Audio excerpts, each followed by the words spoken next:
Bismillahirrahmanirrahim. Assalamualaikum warahmatullahi wabarakatuh.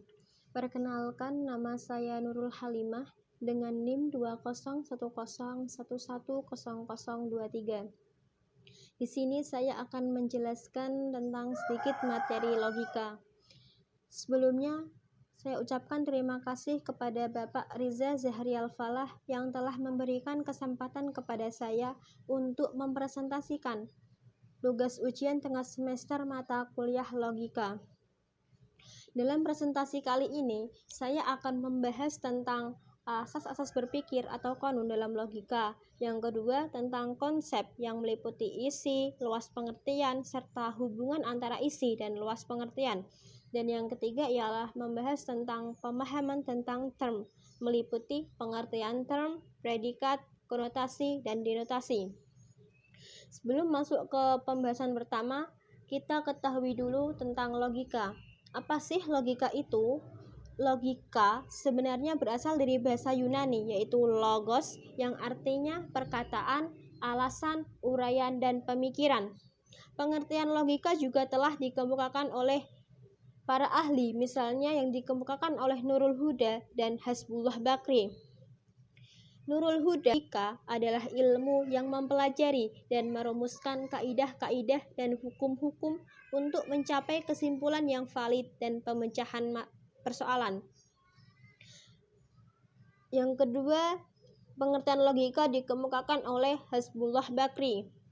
Hasbullah Bakri mengatakan bahwa logika ialah ilmu yang mempelajari aturan dan cara berpikir, sehingga dapat ditarik kesimpulan bahwa logika sebenarnya adalah ilmu yang mempelajari metode dan hukum-hukum yang digunakan untuk membedakan penalaran yang benar dan yang salah. Setelah kita mengetahui pengertian tentang logika, selanjutnya kita akan membahas tentang asas-asas berpikir atau kanun dalam logika. Asas berpikir dalam logika sebenarnya adalah patokan-patokan yang tidak boleh dilalaikan dalam berpikir. Patokan-patokan dalam logika harus ditaati agar manusia dapat berpikir benar, efisien, dan teratur. Dalam hal ini, pemikiran dibagi menjadi dua, yaitu pemikiran langsung dan pemikiran tidak langsung. Pemikiran langsung ialah pemikiran yang hanya menggunakan satu pangkal pikir atau langsung disimpulkan. Misalnya, pada tanggal 17 Oktober 2020, Tini berada di Jakarta. Jadi dapat disimpulkan secara langsung bahwa pada tanggal 17 Oktober 2020, Tini tidak berada di Bandung, tetapi Tini berada di Jakarta. Yang kedua ialah pemikiran tidak langsung. Pemikiran tidak langsung dapat diambil melalui jalan deduksi, induksi, dan silogisme. Pertama, deduksi. Deduksi ialah pemikiran yang disimpulkan dari hal-hal yang bersifat umum ke hal-hal yang bersifat khusus. Sedangkan induksi ialah kebalikan dari deduksi, yaitu diambil dari pemikiran yang bersifat khusus ke pemikiran yang bersifat umum. Dan yang ketiga ialah silogisme atau argumen kumulatif, yaitu pemikiran yang diambil dari pemikiran yang bersifat khusus ke pemikiran yang bersifat khusus. Selanjutnya, asas berpikir dalam logika ini dibagi menjadi 4, yaitu ada asas identitas, asas kontradiksi, asas penolakan kemungkinan ketiga, serta asas cukup alasan. Pertama ialah asas identitas atau Principium Identity atau kanun zatiyah. Asas ini merupakan dasar dari semua pemikiran dan bahkan asas pemikiran yang lain. Contohnya, jika kita mengakui sesuatu itu Z, maka ia adalah Z, bukan A, B, C, atau yang lainnya. Jadi intinya ialah sesuatu itu adalah dirinya sendiri, bukan yang lainnya. Yang kedua ialah asas kontradiksi atau Principium Contradictoris atau kanun tanakut. Asas ini merupakan pengingkaran sesuatu tidak mungkin sama dengan pengakuannya. Maksudnya ialah sesuatu itu tidak dapat positif atau negatif pada waktu yang bersamaan. Seperti contoh, jika kita mengakui meja itu panjang, maka tidak mungkin meja itu pendek pada waktu itu. Jadi tidak mungkin positif atau negatif ada pada waktu yang bersamaan. Jadi tidak mungkin meja itu panjang dan pendek dalam waktu yang bersamaan karena hanya ada satu meja dan meja itu panjang. Jadi pastinya meja itu panjang, tidak mungkin panjang atau pendek. Terus yang ketiga ialah asas penolakan kemungkinan ketiga atau Principium Exclusivity atau Kanun Imtina. Maksudnya ialah antara pengakuan dan pengingkaran kebenarannya terletak pada salah satunya, tidak memerlukan kemungkinan ketiga. Jadi, suatu proposisi selalu dalam keadaan benar atau salah, tidak mungkin setengah-setengah, setengah benar, setengah salah. Seperti contoh, Ali setengah lulus dalam ujian. Hal ini tentu tidak mungkin terjadi. Mengapa? Karena yang ada ialah Ali lulus ujian atau Ali tidak lulus ujian. Dan yang keempat ialah asas cukup alasan atau Principium Rationis Sufficientis, yaitu adanya sesuatu itu pastilah mempunyai alasan yang cukup. Misalnya, motor akan mati jika kehabisan bensin. Jadi, sudah cukup alasan bahwa motor mati itu karena kehabisan bensin. Setelah membahas tentang asas-asas berpikir atau kanun dalam logika, selanjutnya kita membahas tentang konsep yang meliputi isi, luas pengertian, serta hubungan antara isi dan luas pengertian. Pertama, kita akan membahas tentang isi. Isi sering disebut sebagai komprehensi. Isi dapat ditemukan apabila kita telah mengetahui konsep atau idenya. Lalu, apa sih konsep atau ide itu? Konsep atau ide sebenarnya adalah buah atau hasil dari tangkapan oleh suatu hal. Dengan mengetahui konsepnya, kita akan bisa menemukan isinya. Jadi, isi pengertian adalah semua unsur yang termuat dalam suatu konsep. Kedua ialah luas pengertian. Sebelum kita membahas tentang luas pengertian, pertama kita pahami dulu apa itu pengertian. Pengertian adalah gambaran yang ideal atau suatu konsep tentang sesuatu hal. Jadi, luas pengertian atau yang sering disebut dengan ekstensi adalah bahwa tiap-tiap pengertian itu memiliki ruang lingkup dan lingkungannya sendiri. Luas pengertian juga termasuk benda-benda yang dapat dinyatakan oleh pengertian tertentu. Setelah membahas tentang isi dan luas pengertian, selanjutnya kita membahas tentang hubungan antara keduanya, yaitu hubungan antara isi dan luas pengertian. Jadi isi dan luas pengertian ini mempunyai suatu hubungan atau keterkaitan, yaitu semakin sedikit isinya, maka semakin luas pengertiannya. Sebaliknya, jika semakin banyak isinya, maka semakin sempit pengertiannya. Seperti contoh, calon karyawan yang dibutuhkan oleh suatu perusahaan harus mempunyai kriteria minimal berusia 24 tahun, lulusan SMA atau sederajat, belum menikah, serta berpengalaman di bidangnya selama 2 tahun atau minimal 2 tahun. Maka dengan adanya kriteria tersebut, akan semakin sedikit individu yang memenuhi kriteria dan semakin sedikit individu yang mendaftar.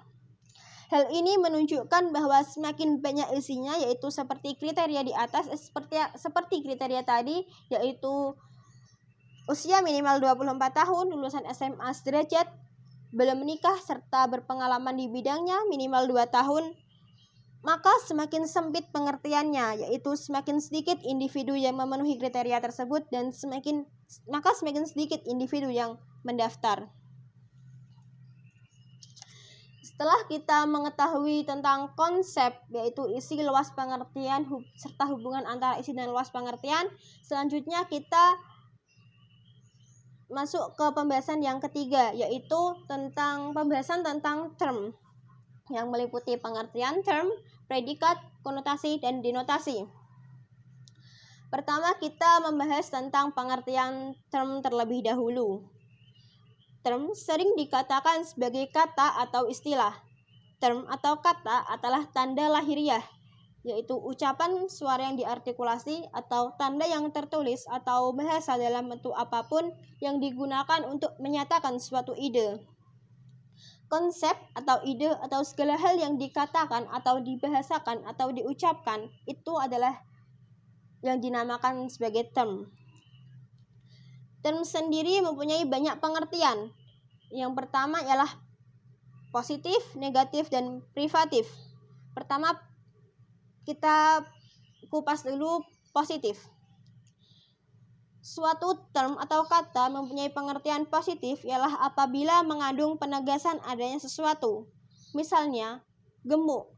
Berarti hal itu merupakan suatu istilah adanya daging yang berlebih. Contoh lain yaitu kaya. Kaya berarti yaitu suatu istilah yang menunjukkan adanya harta benda yang berlebih. Selanjutnya ialah negatif. Suatu kata atau term mempunyai pengertian negatif apabila diawali dengan salah satu dari kata tidak, tak, non, atau bukan. Contohnya yaitu tidak gemuk, tidak kaya, tidak kurus, tak pandai. Ya seperti itu, terus dan yang lainnya. Pokoknya yang diawali dari kata tidak, tak, non, atau bukan. Namun dalam hal ini itu bukan merupakan antonim dari katanya. Misalnya tidak gemuk itu bukan berarti kurus, karena ini bukan antonim. Miskin bukan berarti tidak kaya, bukan berarti miskin. Terus tak pandai bukan berarti bodoh. Namun dalam pembicaraan sehari-hari, kata seperti tidak gemuk sering disamakan artinya dengan kurus. Tidak pandai sering disamakan artinya dengan bodoh. Padahal sebenarnya hal tersebut tidaklah benar. Mengapa? Karena tidak gemuk bukan berarti kurus. Bisa jadi setengah-setengah, yaitu antara kurus dan gemuk. Begitupun juga dengan hal yang lainnya, misalkan tak kaya bukan berarti miskin. Berarti bisa jadi setengah-setengah, mampu, bisa dikatakan mampu. Berarti tidak kaya berarti bisa saja mendekati kaya atau mendekati miskin atau tengah-tengah. Terus yang ketiga ialah privatif. Suatu kata mempunyai pengertian privatif apabila mengandung makna tidak adanya sesuatu. Misalnya, kurus berarti tidak adanya daging. Bodoh berarti tidak adanya ilmu. Dan miskin berarti tidak adanya harta. Yang selanjutnya ialah pengertian term, yaitu universal, partikular, singular, dan kolektif. Universal, yaitu suatu kata mempunyai pengertian universal apabila ia mengikat keseluruhan bawahannya tanpa kecuali, seperti rumah. Rumah juga termasuk segala hal yang berkaitan dengan rumah, misalnya rumah kita, rumah teman, rumah makan, rumah kayu, rumah kaca, dan lain sebagainya. Yang kedua ialah partikular. Suatu kata mempunyai pengertian partikular apabila ia mencakup bawahannya yang banyak, tetapi tidak mencakup keseluruhan anggota yang diikatnya. Misalnya kata manusia adalah universal, tetapi apabila sudah dibatasi, misalkan sebagian manusia, banyak manusia, atau beberapa orang, itu termasuk pengertian partikular karena tidak mencakup keseluruhan anggotanya. Terus singular. Suatu term atau kata mempunyai pengertian singular apabila kata itu tunggal dan tidak mencakup keseluruhan anggota. Singular merupakan kebalikan dari universal. Misalkan kursi ini, manusia itu, atau nama orang, misalkan Fatimah, Ali, Hasan, atau yang lainnya. Karena singular adalah tunggal, berarti satu orang saja atau satu benda saja. Terus kolektif. Suatu kata atau term Dikatakan kolektif, atau mempunyai pengertian kolektif ialah apabila mengikat sejumlah barang yang tidak mempunyai persamaan fungsi yang membentuk suatu kesatuan, bukan bersifat individual. Kolektif ini artinya bersama, misalkan regu, panitia, kelompok, dan sebagainya. Misalkan yang lain, orang Indonesia ramah. Ini berarti secara kolektif orang Indonesia semuanya ramah, mempunyai sifat ramah semua. Terus pengertian yang ketiga ialah konkret dan abstrak. Konkret, suatu term atau kata mempunyai pengertian konkret apabila ia menunjuk kepada sesuatu yang mempunyai eksistensi tertentu, seperti buku, kursi, rumah, dan lain sebagainya. Itu semua mempunyai pengertian yang konkret. Konkret artinya nyata, tidak halu atau tidak jelas, tapi nyata. Buku nyata, kursi nyata, rumah nyata. Selanjutnya ialah abstrak. Suatu term atau kata mempunyai pengertian abstrak apabila ia menunjuk pada sesuatu yang dilepas dari objek tersebut, misalkan kesehatan, kebodohan, kekayaan, dan sebagainya. Karena itu semua mengandung pengertian yang tidak jelas atau tidak terdefinisi.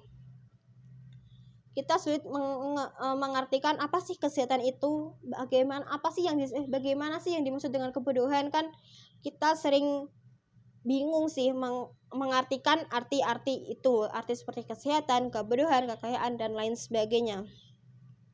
Dan hal itu termasuk pengertian abstrak. Terus yang keempat ialah mutlak dan relatif. Pertama, mutlak. Suatu term atau kata mempunyai pengertian mutlak apabila dapat dipahami dengan sendirinya tanpa membutuhkan hubungan dengan benda lain. Contohnya buku, rumah, kuda, dan lain sebagainya. Hal itu dapat dipahami dengan sendirinya. Orang akan tahu buku, apa sih itu buku, mesti orang akan tahu, tidak perlu membutuhkan hubungan dengan benda lain. Mutlak ini kebalikan dengan relatif. Relatif, yaitu suatu kata mempunyai pengertian relatif apabila ia tidak dapat dipahami dengan sendirinya. Maksudnya ialah harus selalu ada hubungannya dengan benda lain. Misalkan ayah, pemimpin, suami. Hal itu kadang sulit terdefinisi. Misalkan ayah siapa, pemimpin apa yang dipimpin, suami siapa, dan lain sebagainya. Seperti itu. Terus yang pengertian term yang kelima ialah univok, equivok, dan analog. Univok atau univokal, artinya itu sama suara, sama artinya. Maksudnya ialah suatu term atau kata mempunyai pengertian univok, merupakan term tersebut mempunyai pengertian yang sama. Misalnya kata buku, yaitu mempunyai arti buku ya buku gitu. Terus yang kedua equivok, yaitu sama suara namun beda arti. Misalkan kata genting ini katanya sama-sama genting, namun dapat didefinisikan banyak hal. Misalkan genting bisa diartikan sebagai atap rumah, ataupun genting bisa diartikan sebagai keadaan, situasi, atau suatu keadaan yang darurat atau gawat. Terus analog yaitu di satu pihak ada kesamaan arti, namun di pihak lain juga ada perbedaan arti. Misalkan yaitu kata ada bisa dikenakan pada manusia, hewan, serta Tuhan. Di satu pihak sama artinya, yaitu manusia ada, hewan ada, Tuhan juga ada. Namun di lain pihak atau di lain sisi tidak sama artinya. Mengapa? Karena masing-masing tersebut keberadaan dan cara menjadikannya ada tidaklah sama. Benar bahwa Tuhan, manusia, serta hewan itu ada. Namun adanya hewan tidaklah sama dengan adanya manusia. Begitupun juga adanya manusia tidak sama dengan adanya Tuhan. Proses menjadikannya ada itulah yang berbeda. Setelah kita membahas tentang pengertian term, selanjutnya kita akan membahas tentang kata sebagai predikat. Kata atau susunan kata yang berfungsi sebagai subjek atau predikat itulah yang disebut dengan term. kata sebagai predikat, berarti suatu term. Term itu kata, tetapi kata belum tentu term. Predikat adalah cara menerangkan sesuatu. Predikat ada 5 macam, yaitu genus, spesies, differentia, proprium, dan accidentia. Genus atau jenis, yaitu himpunan golongan yang menunjukkan hakikat berbeda bentuk, tetapi terpadu oleh persamaan sifat. Contoh genus ialah binatang. Terus yang kedua ialah spesies. Spesies atau kelas, yaitu term yang menunjukkan hakikat yang berlainan, tetapi masih terikat dalam satu genus atau jenis. Misalkan kuda, kerbau, gajah, kera, dan manusia merupakan genusnya hewan. Jadi spesies genus itu saling berkaitan. Genus adalah misalkan binatang, jadi spesiesnya bisa meliputi kerbau, gajah, kera, terus singa, dan lain sebagainya. Selanjutnya, differentia atau sifat pembeda, yaitu term yang membedakan satu hakikat dengan hakikat lain yang sama-sama terikat dalam satu jenis. Contohnya yaitu saya mengambil genus hewan, tapi spesiesnya manusia. Manusia dapat dibedakan dari spesies-spesies yang lain walaupun sama genus, yaitu genus hewan, dengan ciri yang pembeda yaitu akal. Hewan-hewan lain tidak mempunyai akal, tetapi manusia mempunyai akal. Namun manusia termasuk genus hewan, tapi hewan yang berakal yaitu manusia. Terus yang keempat, proprium atau sifat khusus, yaitu term yang menyatakan sifat hakikat dari suatu spesies sebagai akibat dari sifat pembeda yang dimiliki. Contohnya ialah manusia adalah hewan yang berakal, maka manusia dapat belajar logika. Hewan-hewan lain tidak bisa belajar logika, jadi bisa belajar logika merupakan sifat khusus dari manusia. Selanjutnya adalah accidentia atau sifat umum. Ini merupakan sifat kebetulan sebagai predikat yang tidak bertalian dengan hakikat diri sehingga tidak dimiliki oleh seluruh anggota golongan. Misalkan yaitu berambut pirang, berkulit putih, bergolongan darah O, dan sebagainya merupakan sifat umum dari spesies-spesies itu. Setelah kita membahas tentang kata sebagai predikat, kita selanjutnya membahas pokok bahasan yang terakhir, yaitu konotasi dan denotasi. Konotasi sebenarnya adalah makna tak sebenarnya atau makna kiasan, sedangkan denotasi ialah makna sebenarnya. Konotasi dan denotasi sebenarnya mempunyai hubungan keterkaitan atau hubungan sebaliknya, yaitu misalkan semakin bertambah pengertian yang membentuk konotasi, semakin kurang kesatuan yang dicakup denotasi. Sebaliknya, semakin kurang pengertian yang membentuk konotasi, maka semakin meluas kesatuan yang dicakup denotasi.